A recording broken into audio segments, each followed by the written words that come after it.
Hi everyone, welcome to this week's vlog. My name is Fawn Clark. I'm a nutritional therapist, and I help people to overcome I help people to overcome difficult relationships with food. People who can't stop eating, or binge eating, graze eating, that sort of thing.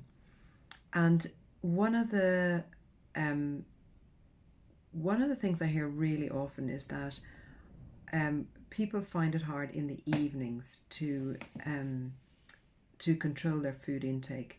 So they'll be good for breakfast, good all day, maybe lunch is okay, but by dinner time everything goes to pot, or by Friday afternoon everything goes to pot and then stays, pretty poor over the weekend. So what's going on here? Well, one of the things that happens when we are tired in the evening or on Friday evening is that our willpower is completely depleted. And willpower it's not something that's a constant thing. It's like a battery, and apparently we have 15 minutes of willpower that we can rely on at a time before it needs to be charged up again. And so what depletes willpower? Decision making, dealing with stressful situations, be it at work or at home, trying to stick to a diet, not sleeping well. Any of these sort of stresses will deplete our willpower. And what restores it is rest, stopping, taking time out, which most of us don't get the opportunity to do during the day. So our willpower is just by the evening is completely and utterly gone. It's non-existent. And so when we come home tired, hungry, worn out, we just all the best intentions we had to stick to our diet or whatever it might have been has gone out the window when we look in the fridge and we just want whatever's most convenient and fastest, or has the highest amount of sugar in it. So willpower can't be relied on if we want to stay on a I don't even want to call it a diet. If we want to eat well long term, because in those moments when we need it, the willpower will fail us.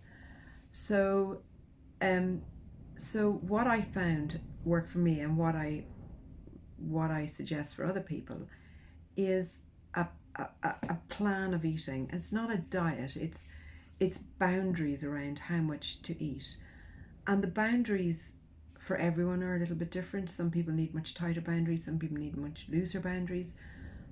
But the idea is that when we come home in the evening from work, or when it comes to supper time, if we've been at home all day with the kids or whatever we're doing, the boundaries are about us not having to rely on willpower. It's like we know what we're going to have.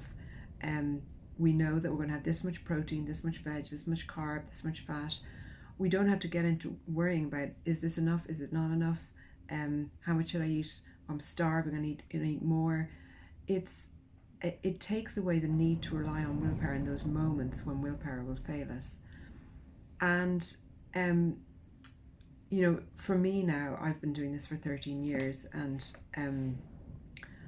although I don't need the tight boundaries that I used to need anymore, because I suppose I've surrendered to the fact that the way I react to food is quite different. So I'm happy to eat the foods I know I need to eat. But at the beginning, the boundaries are really helpful, because we'll be pulled really strongly back into old eating behaviors.